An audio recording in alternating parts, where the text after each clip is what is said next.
Hey guys, welcome. So yeah ఈరోజు మనము start చేద్దాం. సో ఓ క్లాస్ ఎకానమీ, ఓ క్లాస్ హిస్టరీ, ఓ class polity, అట్లా మిక్సింగ్లో start చేస్తే మనకు బోర్ కొట్టకుండా ఉంటుంది. సో మనము ఇంట్రడక్షన్ చూసుకుంటే మీకు ఇండియన్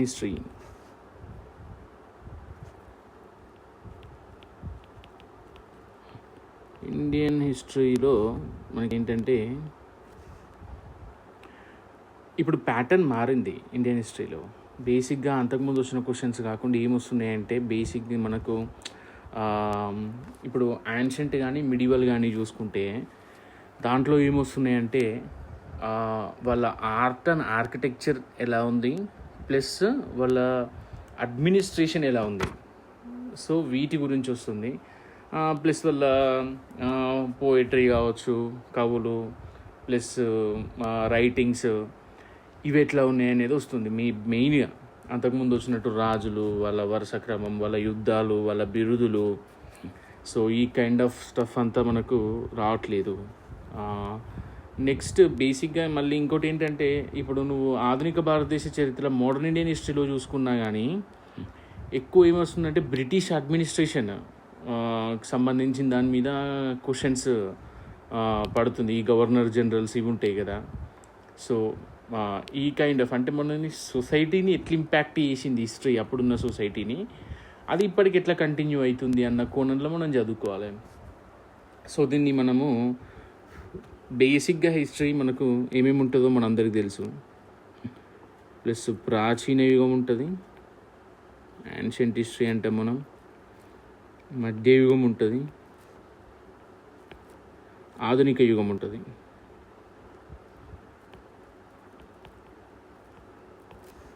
సో మధ్యయుగ చరిత్ర, ప్రాచీన చరిత్ర, మధ్యయుగ చరిత్ర, ఆధునిక చరిత్ర ఉంటుంది. సో వీటితోని పాటు మనము ఇంకేం తెలుసుకుంటాం అంటే మనము ఆర్ట్ అండ్ ఆర్కిటెక్చర్ కూడా తెలుసుకుంటాం. మనం ఆర్ట్ అండ్ ఆర్క్ కూడా దీంతో పాటు తెలుసుకుంటాం, ఎందుకంటే క్వశ్చన్స్ పడుతున్నాయి కాబట్టి. సో ఓకే, ఎప్పుడైనా హిస్టరీలో మనకు వరుస క్రమం అనేది మనకు ఇంపార్టెంట్. ఈ క్రోనలాజికల్ ఆర్డర్లో మాత్రమే మనం హిస్టరీని అధ్యయనం చేయాల్సి ఉంటుంది. సో ఇప్పుడు మనం తెలుసుకుందాము బేసికలీ ప్రాచీన యుగంలో నుంచి మనకు హిస్టరీ స్టార్ట్ అవుతుంది. సో మనము వెయిటేజ్ పరంగా కానీ సబ్జెక్ట్ పరంగా కానీ చూసుకుంటే మనం క్లాస్ ఎక్కడి నుంచి స్టార్ట్ అవుతామంటే సింధు నాగరికత, ప్రాచీన యుగంలో సింధు నాగరికత, ఫాలోడ్ బై వేద నాగరికత, వేదిక్ కల్చర్ అంటాం మనం. ఆర్యులు, తొలి వేదకాలం, మలి వేదకాలం అని ఉంటుంది దీంట్లో. సో ఇది నెక్స్ట్ వెంటనే ఈ వేదాలను, ఈ బ్రాహ్మణులను డామినేట్ చేస్తూ ఒక రెండు మతాలు వస్తాయి. అవి బౌద్ధ జైన మతాల గురించి తెలుసుకుంటాం నెక్స్ట్ వెంటనే. ఫస్ట్ సింధు నాగరికత అంతంగానే వేద నాగరికత డామినేషన్ వల్ల పుట్టుకొచ్చిన బౌద్ధ జైన నాగరికత గురించి తెలుసుకుంటాం. ఈ బౌద్ధ జైన నాగరికత నుంచి మనకి ఏంటంటే మహాజనపదాలు, షోడశ మహాజనపదాలు అంటాం కదా. సో ఈ మహాజనపదాల నుంచి ప్రతి ఎగ్జామ్లో క్వశ్చన్లు కన్ఫర్మ్ వస్తున్నాయి. ఓకేనా? Okay, right. వీటి బేసిక్ క్వశ్చన్స్ ఏముండయి, ఏంటి అవి, బట్ రాజధానులు ఏంటి, మ్యాచింగ్ పర్పస్లా అంతే. ఓకే, నెక్స్ట్ అయిపోయాక మొట్టమొదటి సామ్రాజ్యం ఏంటి? మగధ సామ్రాజ్యం వస్తుంది నెక్స్ట్. మనకి మొట్టమొదటి సెంట్రలైజ్డ్ అడ్మినిస్ట్రేషన్ అనమాట, మగధ వస్తుంది నెక్స్ట్. ఆ తర్వాత మగధ అయిపోయాక మనకు అలెగ్జాండర్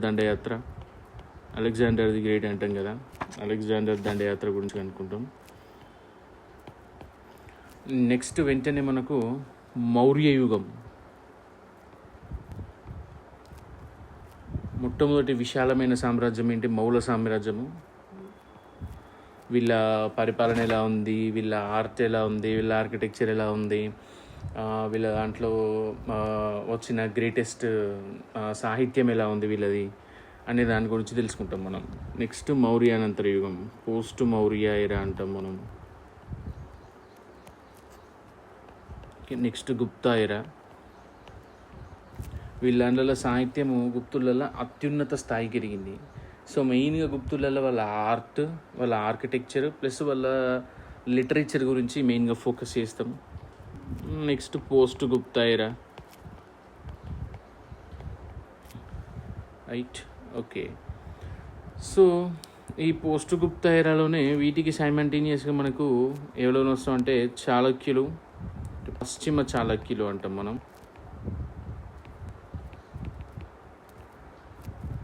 ఇంకా పల్లవుల గురించి తెలుసుకుంటాం. ఓకేనా. సో మనకు దీంతో మోస్ట్లీ ప్రాచీన యుగం అయిపోతుంది. సో సింధు నాగరికత స్టార్ట్ చేస్తాం. నెక్స్ట్ వేద, ఆర్యుల నాగరికత, దాన్ని ఛాలెంజ్ చేస్తూ వచ్చిన బౌద్ధ జైన మతాలు, అందులో నుంచి పుట్టుకొచ్చిన మహాజనపదాలు, తర్వాత ఉన్న ఫస్ట్ సెంట్రలైజ్డ్ డైనస్టీ మగధ, తర్వాత అలెగ్జాండర్ ది గ్రేట్ దండయాత్ర అయింది, తర్వాత మౌర్య రాజ్య స్థాపన ఎలా జరిగింది, సో తర్వాత మౌర్యానంతర యుగం, నెక్స్ట్ గుప్తుల గురించి, తర్వాత గుప్తానంతర యుగం గురించి. గుప్తానంతర యుగంలోనే సైమల్టేనియస్గా మనము పశ్చిమ చాళుక్యులు, పల్లవుల గురించి నేర్చుకుంటాం. ఇక్కడితోని ప్రాచీన యుగం అయిపోతుంది అంటాం మనం. నెక్స్ట్ మధ్యయుగ చరిత్ర.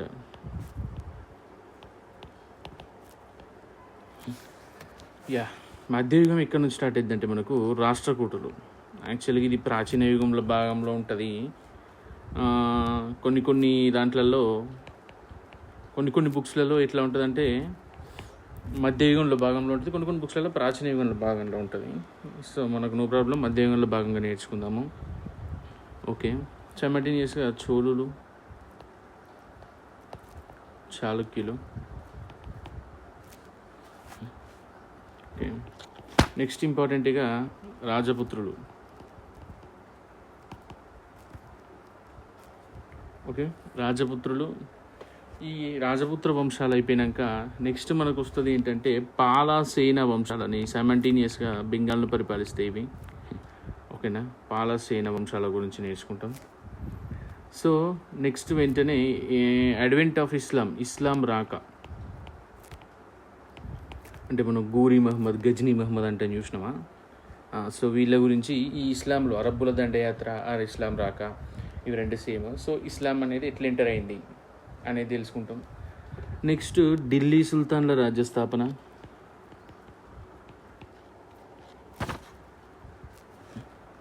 ఢిల్లీ సుల్తాన్స్ రాజ్యస్థాపన గురించి తెలుసుకుంటాం.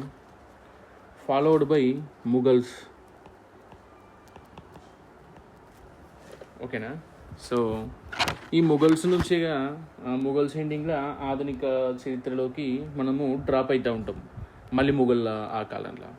ఓకేనా. సో ఇక వీళ్ళిద్దరికి సైమల్టేనియస్గా మనం కొన్ని రాజ్యాల గురించి తెలుసుకుంటాం. అవి ఏంటంటే కాకతీయులు తెలంగాణలో వస్తుంది కదా అంటే తెలంగాణలో వస్తుంది, ఇండియన్ హిస్టరీలో కూడా భాగంగా వస్తుంది. నెక్స్ట్ విజయనగర సామ్రాజ్యం. నెక్స్ట్ దేవగిరి యాదవులు. నెక్స్ట్ దేవగిరి యాదవులు అయిపోయినాక బహుమనీ సుల్తాన్ల గురించి నేర్చుకుంటాం. ఆ తర్వాత మరాఠా వర్సెస్ మొఘల్స్, శివాజీ, శంభాజీ, ఈ స్టోరీస్ నేర్చుకుంటాం. సేమ్ టైం మధ్యయుగంలో వచ్చినటువంటి మనకు సామాజిక మతపరమైన మార్పులు, అంటే భక్తి ఉద్యమం, ప్రజల ఆలోచన విధానాన్ని మార్చేసినటువంటి ఇవి, ప్లస్ సూఫీ ఉద్యమం. సో వీటి గురించి నేర్చుకుంటే మనకి లెసన్ మధ్యయుగ చరిత్ర గాడి క్లోజ్ అవుతుంది. సో ఆధునిక చరిత్ర ఏమేమి ఉంటాయో ఇక మీకు తెలుసు. ఆధునిక చరిత్రలో మనకు ఇండిపెండెన్స్ గురించి ఉంటుంది. సో ఫస్ట్ ఐరోపా వారి రాక తర్వాత ఐరోపా వారు ఏ యుద్ధాలలో ఎట్లా ఆక్రమించారు అనేది ఉంటుంది. ఆ తర్వాత వాళ్ళ అడ్మినిస్ట్రేషన్ ఉంటుంది. ఓకే. నెక్స్ట్ స్వతంత్రం కోసం పోరాటం ఉంటుంది. సో దీంట్లో అతివాదులు, మితవాదులు, విప్లవాత్మక తీవ్రవాదులు. సో తర్వాత మనకు ప్రొసీజర్స్ ఉంటాయి, అంటే స్వాతంత్రం ఎట్లా వచ్చింది, ఏ బిల్స్ ద్వారా వచ్చింది, బ్రిటిష్ వాళ్ళు ఏ బిల్స్తో స్వతంత్రం ఇచ్చారు, దాన్ని ఎట్లా డివైడ్ చేసారు అనేది. సో తర్వాత ఏముంటుందంటే మనకు ఈ గవర్నర్ జనరల్స్ యుగం అని. ఏ గవర్నర్ జనరల్స్ ఏమేం పనులు చేసిరు అనేది ఉంటుంది. తర్వాత ఐఎన్సీ గురించి ఉంటుంది. సో ఇది సో నేను ఆధునిక చరిత్ర మొదలుపెట్టేటప్పుడు అవన్నీ ఆర్డర్లో రాసి చెప్తా. సో ఇప్పుడు మనం ప్రజెంట్ ఏం చేద్దామంటే వెయిటేజ్ని బట్టి దీని ప్రిఫరెన్స్ ఇద్దాం. సో ఫస్ట్ ఇది క్రోనికల్ ఆర్డర్, ప్రాచీన, మధ్య, ఆధునిక, ఆర్ట్ అండ్ ఆర్కిటెక్చర్ మనం ఇట్లా నేర్చుకుంటున్నాం. సో ప్రాచీనలో మనకు ఈ టాపిక్స్ మనం నేర్చుకోబోతున్నాం, మధ్యయుగంలో ఈ టాపిక్స్ మనం నేర్చుకోబోతున్నాం. సో దీన్ని ఏంటంటే ప్రిఫరెన్స్ని బట్టి మనం నేర్చుకుందాం. ఈ మధ్యయుగంలో మోస్ట్ ఆఫ్ ద క్వశ్చన్స్ దేని నుంచి వస్తాయి, వాటిని ఫస్ట్ తీసుకుందాం మనం. ఈ ఢిల్లీ సుల్తాన్స్, ముఘల్స్, ఈ ఢిల్లీ సుల్తాన్స్, మొఘల్స్ అనేది ఇంపార్టెంట్ ఇవేగా. సో ఇవి రెండింటి గురించి ఫస్ట్ తెలుసుకుందాం, ఆ తర్వాత రిమైనింగ్ టాపిక్స్ అన్నీ నేర్చుకుందాం. ఓకేనా? ఫస్ట్ మనం ఢిల్లీ సుల్తాన్ నుంచి స్టార్ట్ చేద్దాం. Okay, right. సో ఈ ఢిల్లీ సుల్తాన్స్, రైట్. సో చరిత్ర ఏంటంటే ఫస్ట్ మన భారతదేశానికి, అంటే భారతదేశంలో గుర్తింపబడిన నాగరికత ఏంటంటే ఫస్ట్ సింధు నాగరికత. సో ఆర్యులు అనేటోళ్ళు దండయాత్ర చేసి, సప్త సింధు ప్రాంతం నుంచి వచ్చి ఆర్యులు దండయాత్ర చేసి ఈ వేద నాగరికత, ఇప్పుడు మనం ఉన్నటువంటి ఋగ్వేదం, యజుర్వేదము, యజ్ఞయాగాదులు ఇలాంటి కల్చర్ని తీసుకొచ్చారు. ఓకేనా? సో బ్రాహ్మణుల డామినేషన్ని తట్టుకోలేక అప్పుడు ఏమైందనంటే వాళ్ళ డామినేషన్ ఎక్కువ ఉందని చెప్పి కొంతమంది క్షత్రియ వర్గానికి చెందిన వాళ్ళు బౌద్ధ జైన మతాన్ని స్థాపిస్తారు, చాలామంది ప్రజలను అట్రాక్ట్ చేస్తారు. సో ఆ తర్వాత ఏమవుతుందంటే కొన్ని రాజ్యాలు పుట్టుకొస్తాయి, అవి మహాజనపదాలుగా ఏర్పడతాయి, చిన్న చిన్న చిన్న చిన్న ట్రైబల్స్. ఆ తర్వాత వాటి నుండి మగధ అనే ఒక పెద్ద సామ్రాజ్యం ఏర్పడుతుంది. ఆ తర్వాత అలెగ్జాండర్ దండయాత్ర చేస్తాడు. సో ఫలితంగా మనకి మహాజనపదాలు విచ్ఛిన్నమైపోతాయి. నెక్స్ట్ మౌర్య రాజ్య స్థాపన జరుగుతుంది. ఆ తర్వాత మౌర్యానంతరంలో కొంతమంది వస్తుంటారు. తర్వాత గుప్త రాజ్య స్థాపన జరుగుతుంది. సో నెక్స్ట్ ఫాలోడ్ బై రాష్ట్రకూటులు, రాజపుత్రులు, ఈ విధంగా వాళ్ళని దేశాన్ని పరిపాలించుకుంటూ వస్తూ ఉంటారు. సో ఈ రాజపుత్రుల కాలంలో ఏమవుతుందంటే మనకు విదేశాల నుంచి ఒక ఇద్దరు మెయిన్గా దండయాత్ర చేస్తారు. ఫస్ట్ వాళ్ళు ఒకరు వచ్చేసి గజనీ మహమ్మద్ భారతదేశం మీద దండయాత్ర చేసి భారతదేశంలో ఉన్న ఈ సోమనాథాలయం కావచ్చు ఇవన్నిటిని దోచుకొని వెళ్ళిపోతూ ఉంటాడు. కొన్ని తెగలను, అడ్డమొచ్చిన తెగలను అణిచివేస్తూ ఉంటాడు. సో గజనీకి ఏంటంటే ఇక్కడ ఉండి పాలించాలి అన్న ఉద్దేశం లేదు. గజనీ ఏంటంటే వచ్చిండు, కొల్లగొట్టుకోవాలి, వెళ్ళిపోవాలి, అంతే. సో వీళ్ళ స్టోరీస్ కూడా మనం తెలుసుకుంటాము. ఇది మనకు ప్రిఫరెన్షియల్ ఆర్డర్లో, ఎగ్జామినేషన్ వెయిటేజ్ ఆర్డర్లో నేర్చుకుంటున్నాం కాబట్టి దీన్ని మనం తర్వాత తెలుసుకుంటాం గజనీ, గోరీ గురించి. ఇప్పుడు బ్రీఫ్గా చెప్తున్నా. సో నెక్స్ట్ గజనీ మహమ్మద్ వచ్చి సంపద కొల్లగొట్టుకొని వెళ్ళిపోతాడు. నెక్స్ట్ గోరీ మహమ్మద్ వస్తాడు. గోరీ మహమ్మద్ వచ్చి ఏం చేస్తాడు అని అంటే ఈయన ఓడించిన రాజ్యాలలో ఈయన రిప్రజెంటేటివ్ని పెట్టిపోతూ ఉంటాడు అన్నట్టు, ఒక గవర్నర్ని పెట్టిపోతూ ఉంటాడు అన్నట్టు.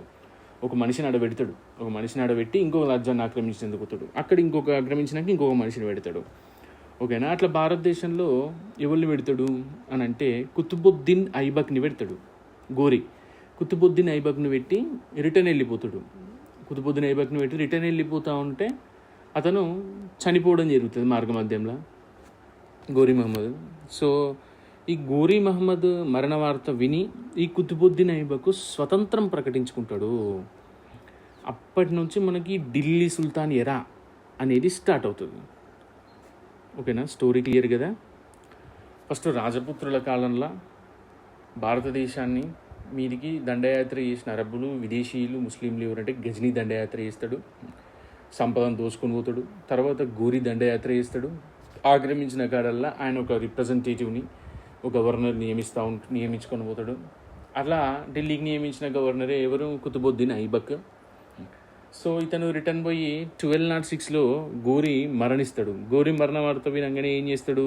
కుతుబుద్దీన్ ఐబక్ రాజ్యాన్ని సర్వస్వతంత్రతను ప్రకటించుకుంటాడు అక్కడ. అప్పటి నుంచి ఢిల్లీ సుల్తాన్లు స్టార్ట్ అవుతాయి. రైట్. సో ఈ ఢిల్లీ సుల్తాన్లో మెయిన్గా 5 తెగలు ఉంటాయి. 5 వంశాలు, తెగలు కాదు, 5 వంశాలు ఈ ఢిల్లీని పరిపాలిస్తారు ఢిల్లీ సుల్తాన్ యుగంలో. సో ఈ 5 వంశాలు ఏంటి అనేది మనం గుర్తుపెట్టుకోవాలి. సో వాళ్ళ టైం లైన్స్ కూడా గుర్తుపెట్టుకోవాలి. అట్లీస్ట్ టైం లైన్స్ కాకపోయినా కానీ ఆర్డర్ అయినా కానీ గుర్తుండాలి మనకు. సో ఫస్ట్ బానిస వంశం అంటాం మనం, స్లేవ్ ఆర్ మామ్లూక్ డైనెస్టీ. బానిస వంశం ఎందుకన్నా అంటే వీళ్ళు బానిసలు పరిపాలిస్తారు. ఇప్పుడు కుతుబుద్దీన్ ఐబక్ ఎవరు, నథింగ్ బట్ ఘోరీ మహమ్మద్ యొక్క బానిస. సో ఈ వంశాన్ని స్థాపించింది ఎవరు, ఢిల్లీ సుల్తాన్ ఈ రాజ్యాన్ని స్థాపించింది ఒక బానిస, కాబట్టి బానిస వంశం అనటం మనం. ఓకేనా.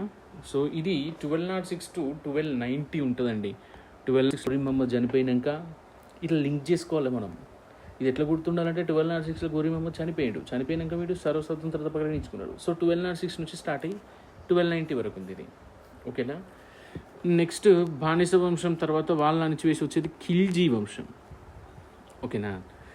సో ఈ ఖిల్జీ వంశము 1290 నుంచి 1320 జస్ట్ ఒక 30 సంవత్సరాలు మాత్రమే ఉంటుంది. అల్లావుద్దీన్ ఖిల్జీ తక్కువ కాలరు అంటే మనం ఎట్లా గుర్తుపెట్టుకోవాలంటే వీడు రాణి పద్మినీదేవిని చేద్దామని చూసిండు కదా, బలాత్కారం చేద్దామని చూసిండు కాబట్టి పాపం కొట్టింది. అందుకనే చాలా తక్కువ కాలం పరిపాలించారు అల్లావుద్దీన్ ఖిల్జీ వంశం అని గుర్తుపెట్టుకోండి. ఓకేనా. దీపికా పదుకునేని బలాత్కారం చేద్దామని చూసిండు కదా రణబీర్ సింగ్. సో అందుకే తక్కువ కాలం చేసిండు, పాపం కొట్టి, గుర్తుపెట్టుకోండి ఇది. నెక్స్ట్ తుగ్లక్. సో చాలా ఎక్కువ కాలం చేసింది ఎవరు అంటే ఇది మీకు ఈజీ గుర్తుంటుంది. తుగ్లక్లు పిచ్చివారే ఎక్కువ కాలం పరిపాలించారు. ఓకేనా. జనాల్ని పిచ్చోళ్ళని చేసిరని గుర్తుపెట్టుకోండి. ఓకేనా. యాక్చువల్ పిచ్చోళ్ళు కాదు వీళ్ళు, తుగ్లక్లు. గుర్తుపెట్టుకోవడానికి చెప్తున్నా నేను. అలా మహమ్మద్ బిన్ తుగ్లక్ ఉంటాడు, వాడు చాలా తెలివిగలడు. సో మీ అందరికి తెలుసు. దాని గురించి చాలా ఇన్ డీటెయిల్గా ఆ మహమ్మద్ బిన్ తుగ్లక్ ఏం చేసిండు, ఎందుకు చేసిండు, ఎందుకు మిస్ఫైర్ అయింది, ఎందుకు చరిత్రల పిచ్చివాడిగా మిగిలిపోయిండు అనేది మనము చాలా డీటెయిల్గా డిస్కషన్ చేస్తాము. రైట్. నెక్స్ట్ ఇది అయిపోయాక సయ్యద్ వంశం వస్తుంది. ఓకేనా. సయ్యద్ వంశం అయిపోయాక లోడీ. ఓకే. ఇప్పుడు మీరు చూడండి, ఫస్ట్ బానిస వంశం అయిపోయాక ఖిల్జీ వంశం వస్తుంది. ఖిల్జీ వంశం అయిపోయాక తుగ్లక్ వంశం వస్తుంది. తుగ్లక్ వంశం అయిపోయాక సయ్యద్ వంశం అయిపోయాక లోడీ వంశం. ఇందులో అతి తక్కువ కాలము ఖిల్జీ వంశము పరిపాలిస్తే పాపం కొట్టి, అతి ఎక్కువ కాలం తుగ్లక్లు పరిపాలిస్తారు, పిచ్చోళ్ళు కాబట్టి. ఓకేనా. రైట్. ఇవి రెండే మనం గుర్తుపెట్టుకోవాల్సినవి. ఈ ఆర్డర్ మళ్ళీ గుర్తుపెట్టుకోవాలి. ఓకే. రైట్. 1526 వరకు ఉంటుంది. 1526లో బాబర్ దండయాత్ర చేసి ఏం చేస్తాడంటే ముఘల్ స్థాపన చేస్తాడు. సో ఇక్కడి వరకు మీరు క్లియర్గా గుర్తుపెట్టుకోవాలి. ఓకేనా. నెక్స్ట్ ఒక్క నిమిషం.